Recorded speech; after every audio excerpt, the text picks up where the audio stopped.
viewers all around the globe to an amazing event, Chasing Substance, a Hollywood animation mental health conversation. Recap 2020, and I'll be your host, Trinity, with trailblazing animators Jamaal Bradley, who brought you some of your favorite animations like Penguins of Madagascar, Boss Baby, Kung Fu Panda, and live tonight, Substance. Be here with Oscar Award winner Bruce W. Smith, who brought you your favorites like Bebe's Kids, Dr. Facilier, and creator of Disney's The Proud Family. Hear from multi-platinum producer, composer Butter, who's worked on some of your favorite TV shows and artists like Aaliyah, Ice Cube, and Dr. Dre. Hear from Billboard's newest chart topper, Adolphus, Scottie. Join in on the conversation as we unpack the arts, mental health, and community. If we can save the little girl, we can save ourselves. And checking in with us, Vickie, Yelverton, and Emmy Award winner Piers Freelon. This conversation is brought to you by none other than King Soldiers. I wanted to welcome Miss Yelverton. I introduced her a little bit earlier. Miss Yelverton, after seeing Substance, there's so much power there. The little girl. I really honestly believe that Jamaal has plagued me with this little girl, because I strongly believe if we could save the little girl in Substance, we can save our communities. When you look at the dynamic between the little girl and her father, what may be happening in that community to cause him to make these type of decisions? From a mental health standpoint, have you seen anybody come in your office dealing with these issues? Yes, can y'all hear me? Yes. Yeah. Okay, perfect. So, I mean, it's kind of a trending scenario that's still kind of plaguing our community right now, as far as, lack of employment, lack of opportunity, and especially amid this COVID-19 situation, as you referenced earlier. There's a lot of people who have lost their jobs, are on the verge of losing their jobs, on the verge of losing their companies. And so when you go into survival mode, it's kind of like, okay, you got to do what you got to do to feed your family. And so while I took it as he was looking at an opportunity, maybe not anything permanent, but maybe it was just on a temporary basis, that when he and his brother, got into it, and the little girl was kind of caught in between, I think it helped kind of bring it full circle, and it was a reality check to say, hey, is it really worth that? I think the intention probably was initially good, but the long-term effect that it would have on the child is what we tend to forget about, when we're in the survival mode. And it could have caused more damage down the road. So again, what pulled on the mental health side and watching the movie was just how it could happen to any of us, how we're realizing in this pandemic situation, everyone is probably a check away, a half a check away from being in a less comfortable situation or unfamiliar situation. And so, again, it's a matter of survival. So, that's kind of what I pulled from that. And especially now with this current situation, it kind of hits home probably for the majority of us. I love how you pointed out that now that everyone is going through something, perhaps they can see the heart of other people that are in these different disenfranchised communities, and there were no jobs and there was no unemployment. Yes, and maybe it was a bad choice, but nevertheless, it felt to that person that it was the choice that they had. And so I like how you pointed that out, that I'm sure maybe our heart level was kind of aligning because everybody's in the same level of what's happening to them. Before, it was just so hard for somebody to see someone that desperate. And unfortunately, like you said, it could have been the wrong choice for that day. Jamaal, I know it's a true story in your life. We're just you left it wide open for us to speculate. So we're going to live through it, Jamaal. We're going to have our own imagination and let it speak to us. We know a lot of people in jail that said they were going to do it just one time. This is my one time or my last time, and it ended up being the only time. So when you see this little girl, do you find that oftentimes a child like this is misdiagnosed because if she's out with her dad all night and he's possibly trying to earn an income because there's no jobs, she's sleeping in class. And so do you see in schools a lot kids like this that are being unnecessarily tested like they have a problem when all they need is rest or food? Yeah, that's a common diagnosis. A lot of times people forget to look at the basic needs of the child. You know, a lot of times they come to school so they can eat.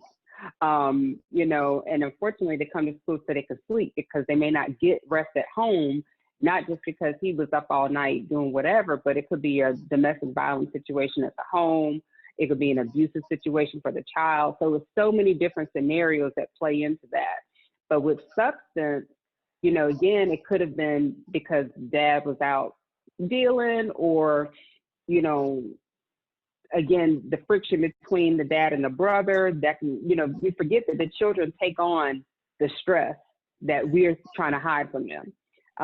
They're very keen on things that are going on in the home that we try and protect them from. So again, we see it all the time. The little girl, like in the movie, coming to school, and we have to kind of dissect what is the true root to the problem. Is it just a basic need situation, or is it deeper than that? Yeah, and I would love to see people maybe, like you said, start off with feeding the child first and see where that lends itself. Mr. Freelon, in terms of watching substance, so Mr. Freelon, you know, I hate to put you on the side. You're a pretty young guy running for Senate. We're so proud of you and what your family has contributed to the Durham community. You guys do a great deal, from you having a program for at-risk youth for them to use their voice. Is almost like a mental health program within itself. So we thank you for that. We thank you for teaching history. So you're on every level affecting change in the community, whether you're teaching, whether you're doing music, whether you're showing people that you can run for office and have a unique and relevant voice. So we thank you for that. When you looked at substance, what stuck out to you in terms of what's lacking in community development? And if we were to think about building a community, say for an indigenous country, or say for considering encroaching on people coming into people's communities, what should be considered if people really want to have a thriving community, so we don't have to have a little girl like this going through these type of hardships with a father that may not just have access to jobs? Yeah, well, I really appreciate what the brother said earlier about the ancestors. I think they have a lot of wisdom for us to draw from. And there's an ancestor very near and dear to my heart who is based here in North Carolina. Dr. Maya Angelou passed away a while ago, but she has a poem called A Pledge to Our Youth, where she pretty much outlines what we need to have the thriving communities that we deserve and that our ancestors dreamed for us. And she breaks it down like this. She says, clean and well-furnished schools, and you're absolutely right about schools being a place where kids go to be safe, to be fed. We need clean and well-furnished schools. She said safe and non-threatening streets was a really important one. And the last one was employment, which makes use of our talents but does not degrade our dignity. Now, Butter, I loved hearing your story about how you took that job at Pepsi and you flipped it. And I think that it takes a creative to look at a gig like that, a midnight shift. I know a lot of brothers who got midnight shifts and they hate it, you know, but to take that and use that as an opportunity to flip it into creating space for you to do the things that you really love. I love that creative twist on something that could be seen as like a drag. But that's what we need. We definitely need creativity and the arts. And as the brother said earlier too, our ancestors were nothing if not incredibly creative in the way that they used spirituals to chart a path to freedom and the way that they organized during the civil rights movement and beyond, creativity has been a big part of the struggle. So I look to creatives like Maya Angelou to help chart those paths forwards, and they lay it out for us very clearly. What do you think should be their first step? Is it education?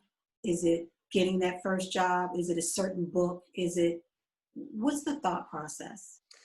Well, my grandmother instilled some values in me that kind of stick in my mind. And you mentioned Black Space, the community center that I run here in Durham is called Black Space. And we tell kids this all the time, excellence is a standard, mediocrity is not an option. The idea that we have to be excellent, that we have to work hard, that we have to fight for the things that we deserve. And for me too, again, I couldn't have put it better, the point around our ancestors and what they had to endure.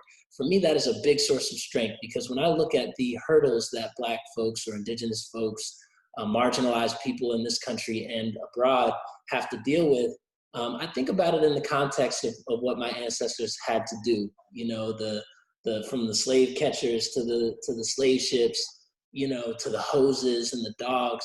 And there's some dire situations. There's some places in this country here in the United States that look like third world countries. There are people still dealing with lynchings. There's, police brutality is an outgrowth of the, the slave catching systems of early America. So, there's some conditions that are quite similar, but we also have more resources and tools than our ancestors ever had.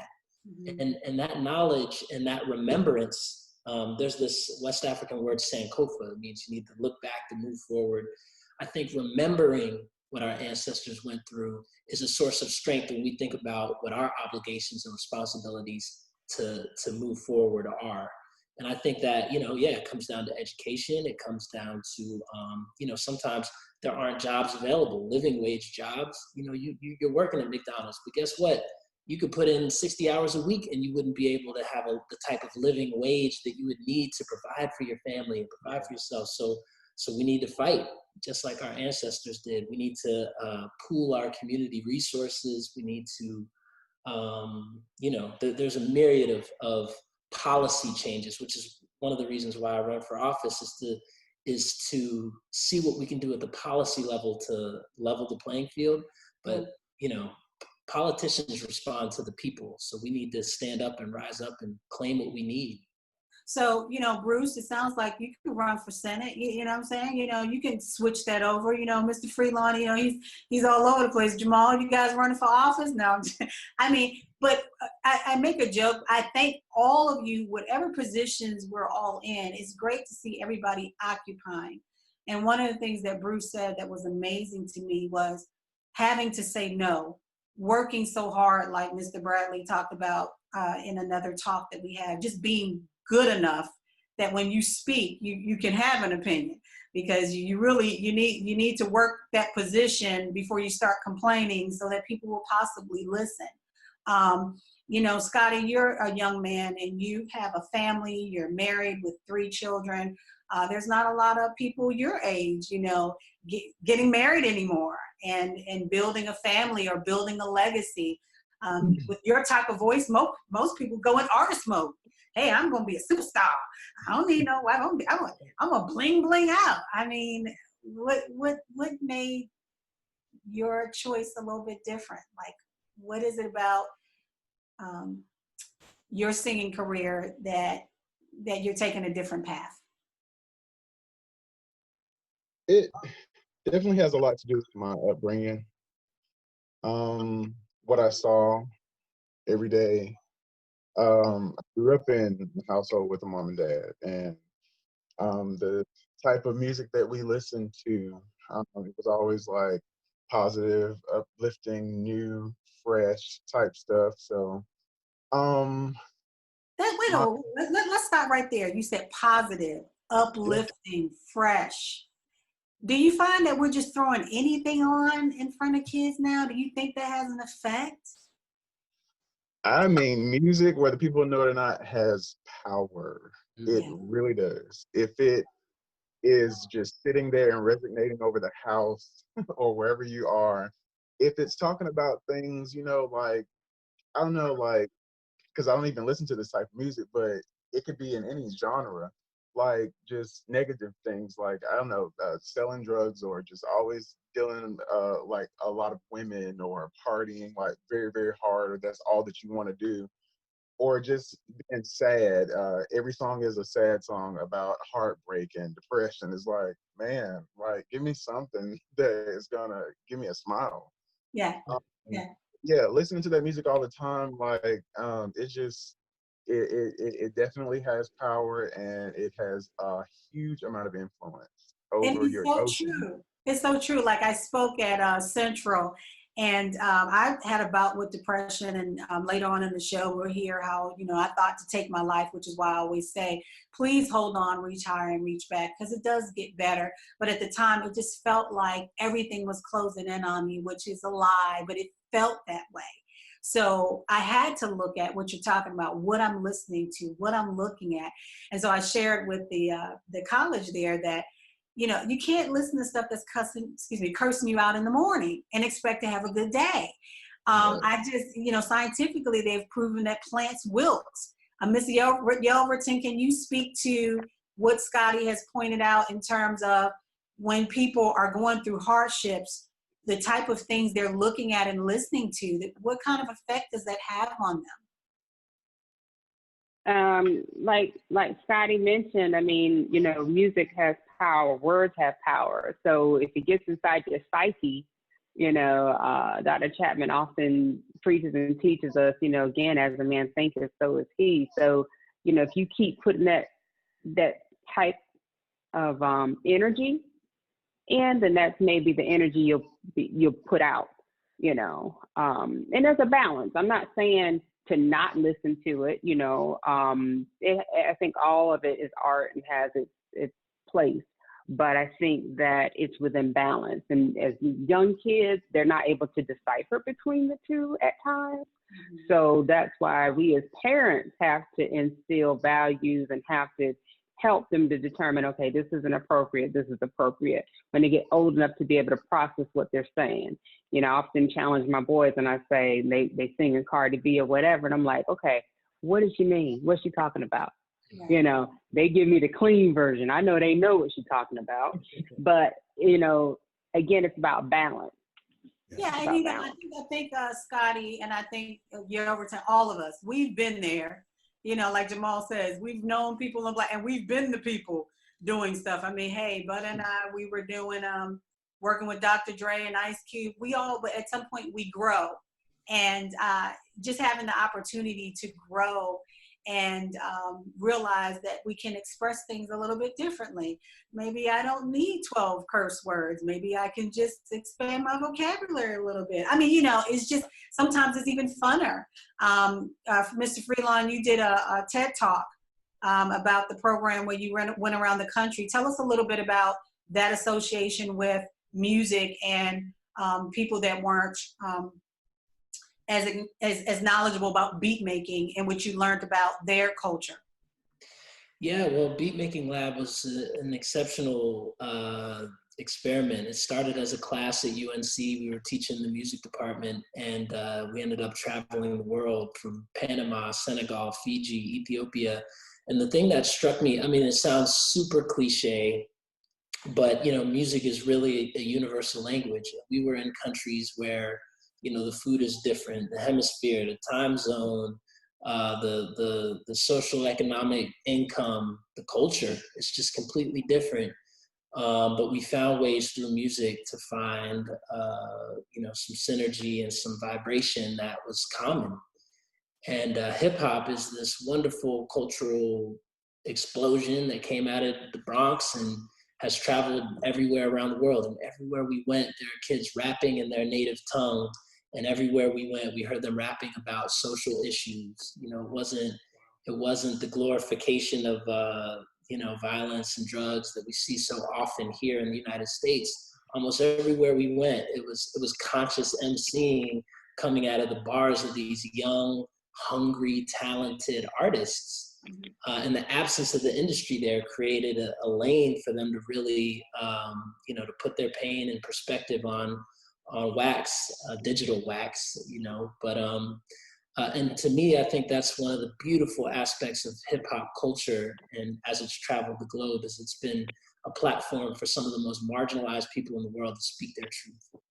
I love how you put that in, Scottie, in both of you. And looking at the little girl in the film, part of the reason why we do these conversations is because we know what art does for us. And Ms. Yelverton, being a mental health professional, music can save people. You can have not a dime in your pocket. The animators that are on this call, our creators of substance, you can have not a dime in your pocket, but if you have a pencil and you can create and draw, or you have a little beat you can make with your mouth, or, Scottie, you can sing out of your mouth, suddenly you're transported, you're transported to another place of possibility and hope.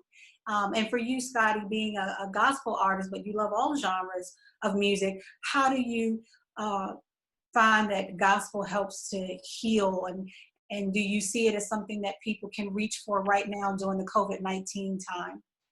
Oh, absolutely.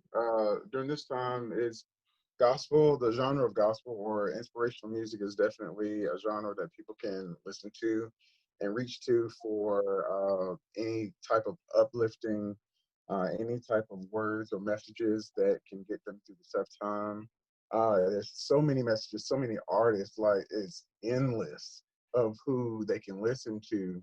Who are you leaning on right now? Who are you leaning on right now to keep you motivated? I like Todd Delaney. I like Todd Galbraith. I listen to some Planet Shakers music. That's the CCM, and they're kind of a little on the rocker side, but I love it.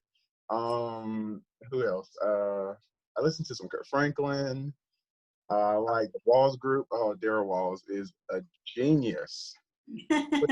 Check him out. Darryl Walls. Anything he puts his hands on or mouth on or whatever, it is amazing. He can write. So let's go here. I mean, everyone on this call has had to train. You started off with a gift, and you started off with something that was innate.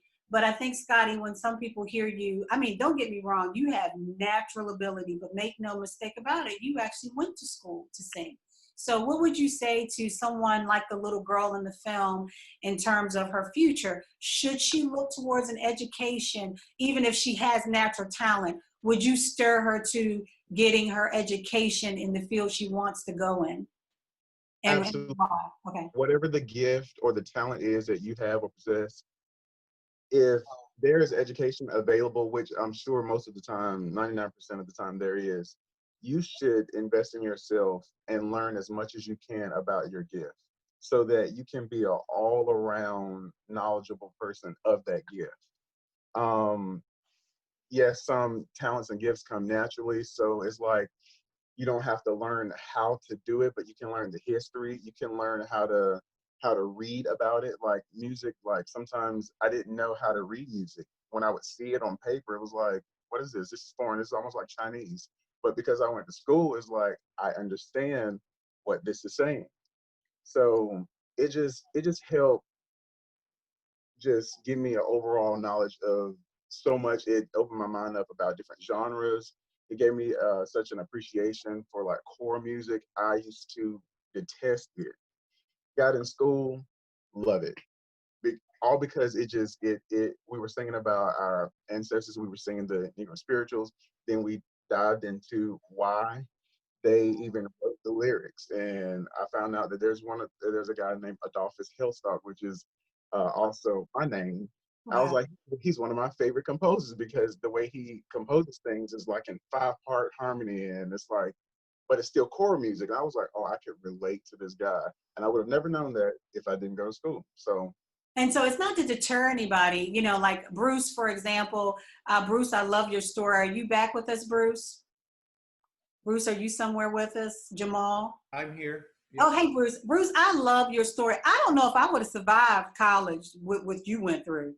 Can you please tell us how that sometimes you'll go to college and you'll get accepted on your gift, but you might have a professor that's discouraging, or you may not be number one in your class, but that doesn't mean to give up? Well, I mean, I think, my whole thing was, once I found out that, that this was what I wanted to do in terms of animation, you know, there was a road to travel. I mean, you think about any athlete, you know, for every, you know, Kobe Bryant, there's about 5 dudes who everybody thought was going to be the next Kobe Bryant that didn't make it. You know what I mean? 5. I'd probably say 15, 20. Because, you know, you're blessed with the gift of natural talent. And then from there, it's up to you to really sort of, you know, train, understand what you're doing, how you're doing it, why you're doing it, to get that muscle up so you actually can really, you know, capitalize fully on the gift that you're given. So, you know, in that case, you know, I think, you know, you always have your hype people around you telling you how great you are. And all of a sudden, you know, you go to a college full of people who actually sort of have this sort of same, I would say we all have sort of the similar skill set, but you see some people are leaps and bounds ahead of you because, you know, they simply have been training. They have been to the lab. They have been doing stuff to really fortify that muscle. And I think when I got to college, that's what I learned for the first time. And then you with instructors who are really trying to pull out every ounce of what your talent is about. Now it's about how you respond to it. I mean, I think, you know, for me, it was tough. It was really tough early on as soon as I got to.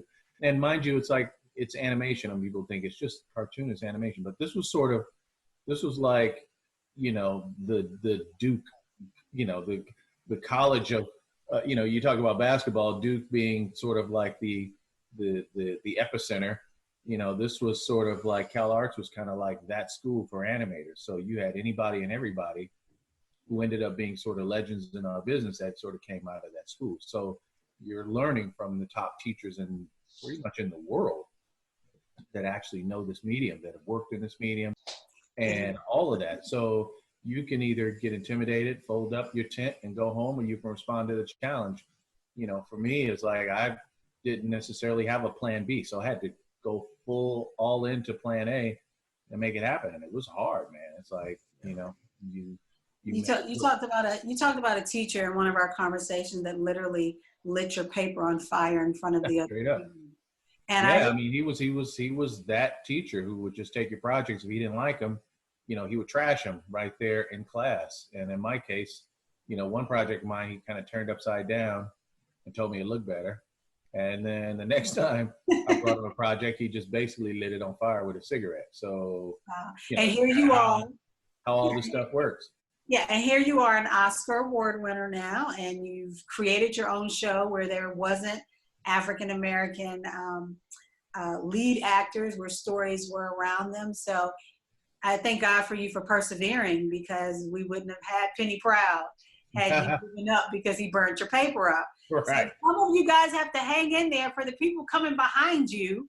Oh my God. Yes, you're going to be embarrassed and humiliated, but hold on. Jamaal, we want to thank you so much for making this movie. Butter, I got to ask you a couple of questions. Who gave you your first start in doing music, Butter? In doing music or doing composing? In doing music. My first start. That would be Ice Cube. Okay. He had a group, I think he had a group called Caution that he was doing, and it was, he gave me the opportunity to do some songs on them. And from that, it you know, spawned a relationship between he and I. But yeah, it was Ice Cube that gave me my first professional music, you know, situation. So you went from hip hop to R&B to composing, and there's really not a genre you can't do. Do you have a favorite genre of music? At this point, it's, you know, I always say it like this, and talking to certain people that desire to succeed. One thing that I've learned over all this time, as much as you could, like Scottie was saying, as much as you can do things that are not positive, but they have a real, I guess they're explained like having a real dialogue. The only things, the things that mainly get the accolades to be where I wanted to be in music was things that had content that would change lives for good, you know. So I'm an advocate for anything that's gonna speak life into, you know, people, because the combination between words that speak life and then music that gives you goosebumps, there's nothing, you know, there's no better feeling in the world, you know. And at this point, my favorite genre right now is gospel, because I'm working on my wife's record and it's fire. So no pun intended. And Scottie, thank you for helping us out with some backgrounds. Give it up for Scottie for working on the album. I appreciate it. But you guys have to go and check out Substance again. Share it with everybody. Miss Yelverton, I have to ask this question really quick because I know everybody has to go, but I want to make sure I cover it. Jamaal, if somebody was creating a new community for people that were impoverished, what should be the first step they take? I know that's wild, but let's just go here. If somebody was making a new community for people that are impoverished or maybe lost everything due to a storm, where should they begin? What's their first step? Oh, if you were making a community from scratch? Making it from scratch. And I mean, I'm saying this community used to be impoverished. They have an opportunity to rebuild it. What should be their first step? Think about the little girl. Think about your community that you had in Substance. What should we do differently when we build communities, or when we decide we want to have a community thrive that hasn't been? The Pierce, the you can do it. Politician. Ooh, the politician. If you want to build a community, if you want to build a community from scratch, bam. You got this. You have imagination. There has to be some common ground. Okay. And understanding between the races in that community.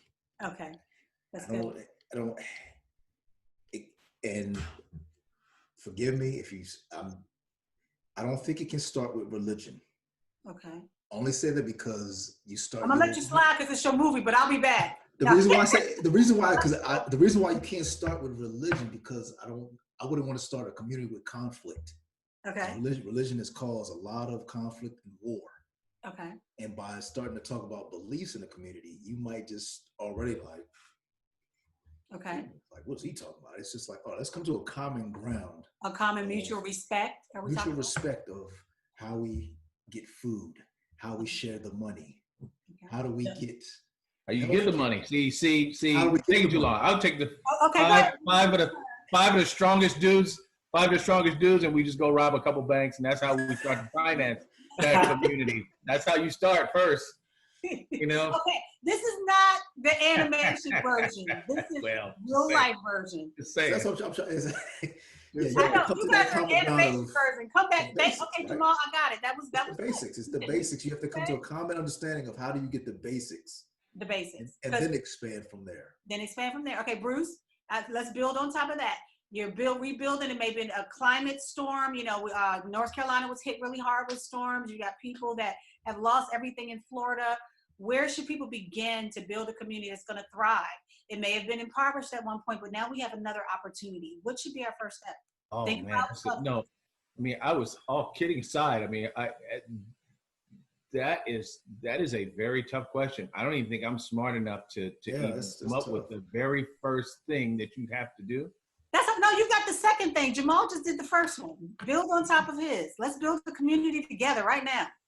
Hey, I'm sticking with 5 Negroes that I know that's pretty strong. I gotta stick with that right now, because I'm gonna need that bag first. I'm gonna need a few bags, I think, to convince people that we can do this. Okay, so, you're gonna stay in animation. You stay in animation. You keep. So we gotta find that brother that has farmland. Yes. Okay, Miss Yelverton. Farmland. We gotta get out there back in back. Miss Yelverton, where are you? I know you gotta go. Did she leave? She had to go. I'm here. Can you hear me? Okay. Yeah. Okay. So thinking about Substance. Let's say a storm happened, or let's just say, you know, people lost everything. How do we rebuild a community like that, or put things in that community that's going to cause it to thrive? What can we do differently, mental health wise? I would suggest music, of course. I would suggest the arts, but from a mental health standpoint, what do we need in this community to make it thrive? Interesting. You can build on where Jamaal was. You can build from there. Now you can move on. You build on mine too. Yeah, I guess. Right. If I'm with the bag. I definitely want. I want my cut with the bag. Right.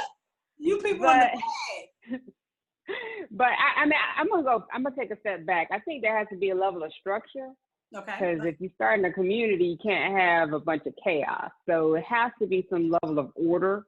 Definitely. And not necessarily a dictatorship or, any type of, communist type of situation. But, it has to be some type of structure. And then from there, let the people buy in and offering some suggestions on ways we can improve. What are some areas of opportunity? What have we learned from our previous environment, and then kind of go from there.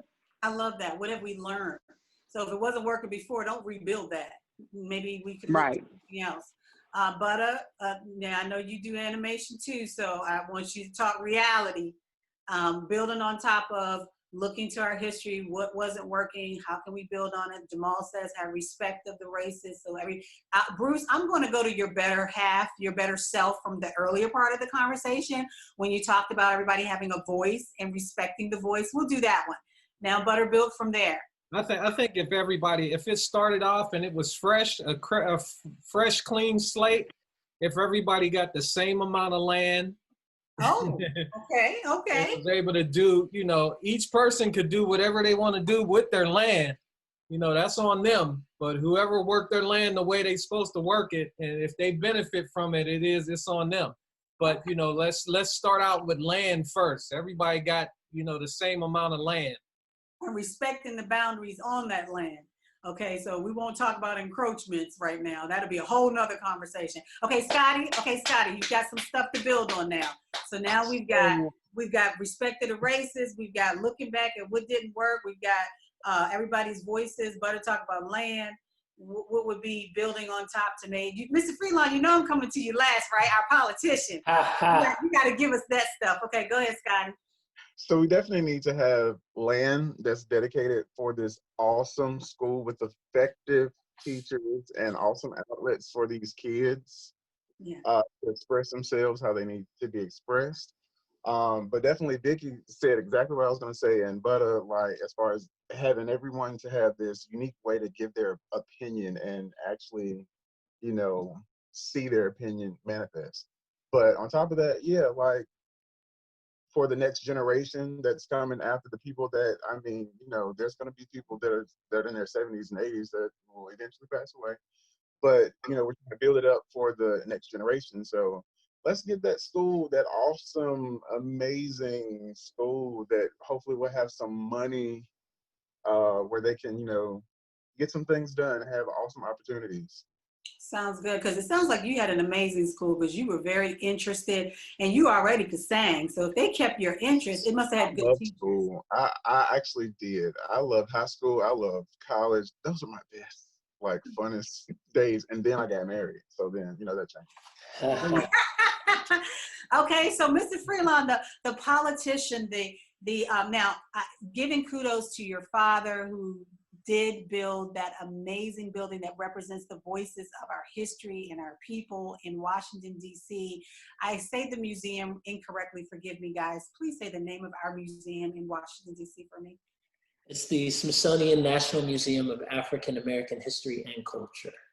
Yes. It's a long name. Long name. And he did that thing. He did it. So having a father like that in your home, and much respect to you. I know you all just lost him recently.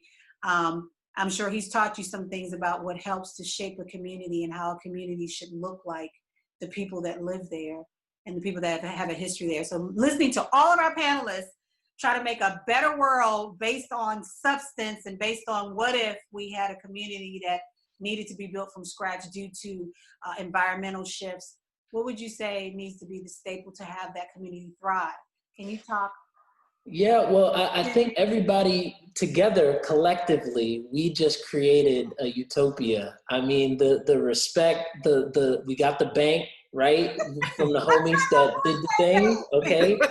We got the voice, which is government. Can't underrate that. You know, Can't act listen. like that ain't real. That's real. But Butter was absolutely right. I mean, our ancestors were promised 40 acres and a mule. You need land so that you can cultivate, food to feed your people, so you can build a shelter for yourself. After that comes education. Adolphus, brother, you nailed it.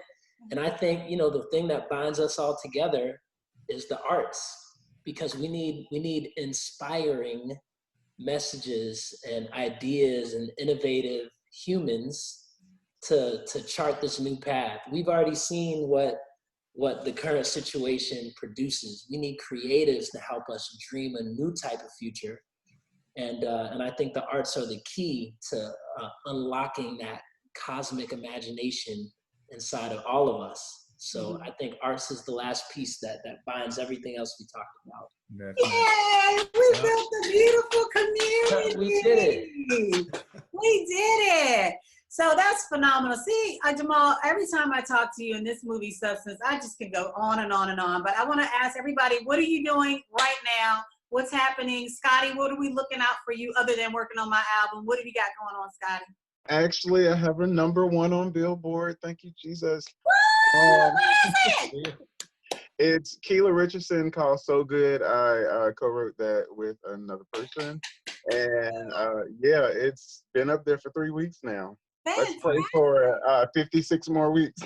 Yeah, you've got it. You got it. How do people follow you, Adolphus? You can go to A Scott the Third or A Scott III on Instagram, Adolphus Scottie Scott the Third on Facebook. Thank you so much. Miss Yelverton, I know you're out there saving the world right now. What advice would you give to people for holding on and not losing their mind during this shut-in? Do you have just one major tip right now? Self-care. Self-care. However way that looks. Yeah, I always tell my folks, I say, if I need a break, I go get me a blueberry milkshake from Cookout, and I'm good. So just whatever that is, tap into whatever it is that kind of gets you back centered.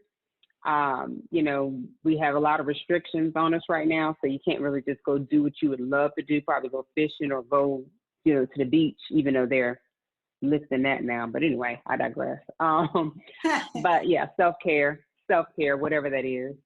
Well, thank you for being with us so late. And you are CEO of your company, but yet you're still striving and continuing your education. So congratulations on all that you have going on. That just halfway there. One more year. Yeah. Hallelujah. And so it shows that we're to keep going. Okay, Butter, what do you have going on? You already said we're blazing trails, but what else do you have going on? I think whenever there's a void of something that you normally have to do, and you get this blank at a time, it's the best time to be creative.